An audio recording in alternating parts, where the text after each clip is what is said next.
Coming up tonight, Prime Minister officiates at new casino groundbreaking. President launches on a Fiji journey.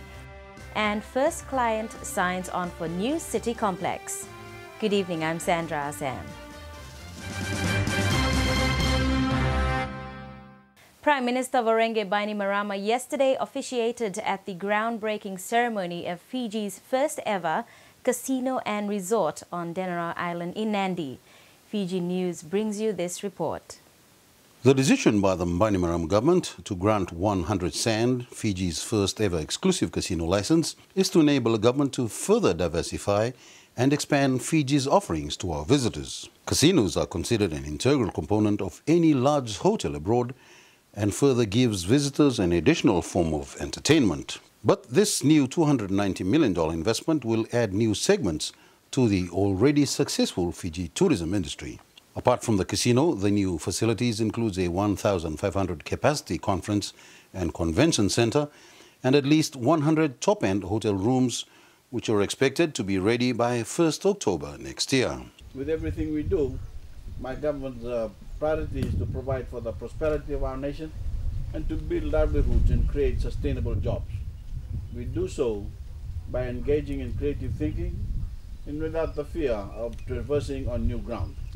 The 100 Sands project will produce 900 jobs during the construction phase and 700 jobs once the casino, hotel and conference center are operational. The Prime Minister says this will mean a lot for the chiefs and people of the Vanua of Navatulevu in Nadi. 100 Sands, of course, brings with it professionalism and high standards. It is a USA investment together with a Native American shareholding. This partnership and collaboration with Fiji is unique.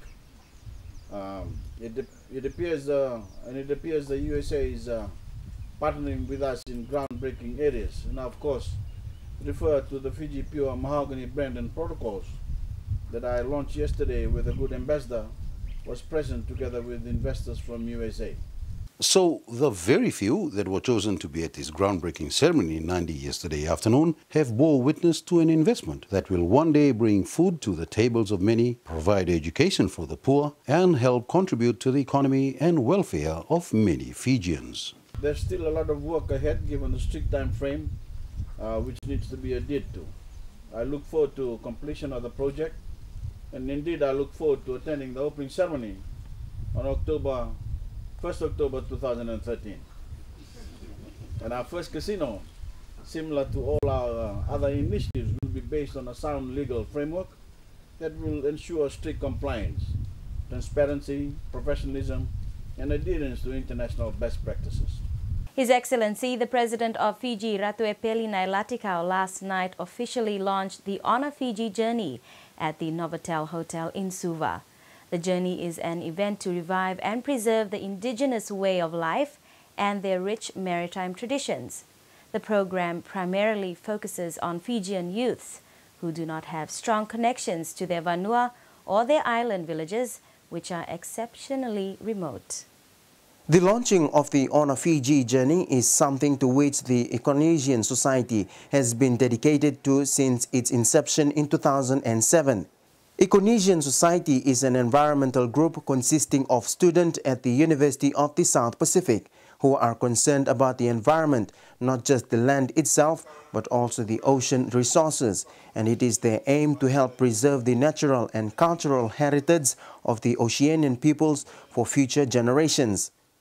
The event last night is really to help raise funds to make it possible for the society to carry many projects that will be carried out in different parts of the region to help preserve the environment.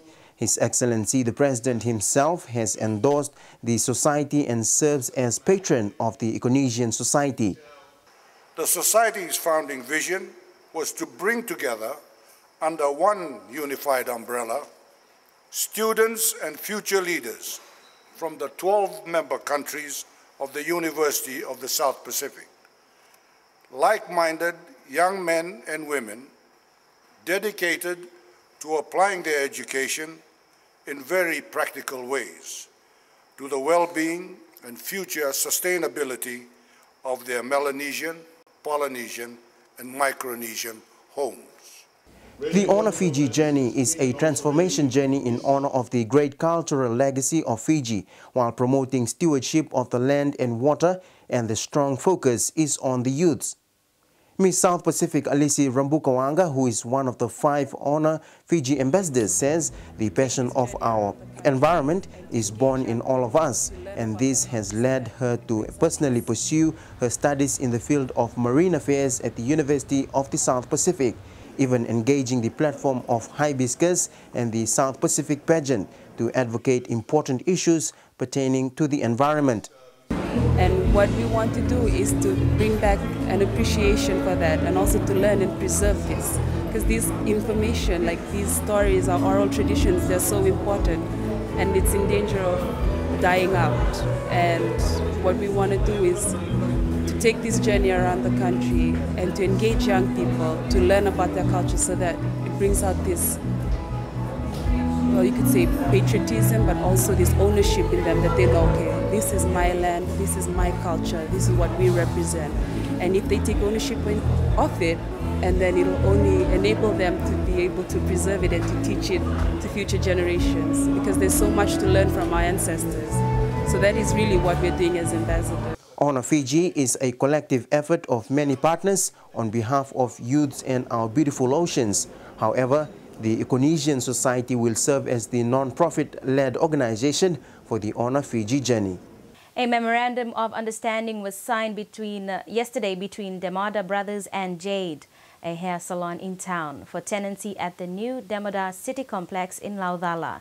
Jade Beauty and Spa Director Fang Jamnada says she's really looking forward to moving into the new city complex. I'm so looking forward to go to Damodar City, because I know that place will be a quality and a one-stop, and especially when people come to town in the weekend, the most problem people facing is car parks. And Damodar City definitely provide enough car parks, and it's free. And to go somewhere, peaceful and with all the quality shops, and Jade doesn't want to miss this opportunity. And we're trying to provide one-stop shop as well. At the moment, we have Jade 3 outlets, spa and everyone, but there's not enough space for us to create one-stop shop with all the spa treatment, hair treatment, and nails treatment. And this we're trying to create just one-stop shop and big enough for everyone to enjoy their treatment service. At the moment, Zamnadas employs 27 staff and also look at putting out vacancies for 5 hairdressers and 2 more beauticians and a reception. The new Damodar complex will be a one-stop shop for most people in the area, as the new city complex will include supermarket, cinema complex, department store, food court, offices and variety shops. Jade is one of the big brands that's coming on board. Jade is, I would say, one of the most prestige brands in the hair beauty salon thing, and they'll be spending a lot of money, and I think it's be a iconic shop where you walk and see the ambience of the place. So look forward to that. Damodar says there are also talks to move into the Northern Division as well. The new Damodar City Complex will be open before Christmas Day. Coming up after the break, American investor confident in Fiji economy and rehabilitation works continue at Namosi.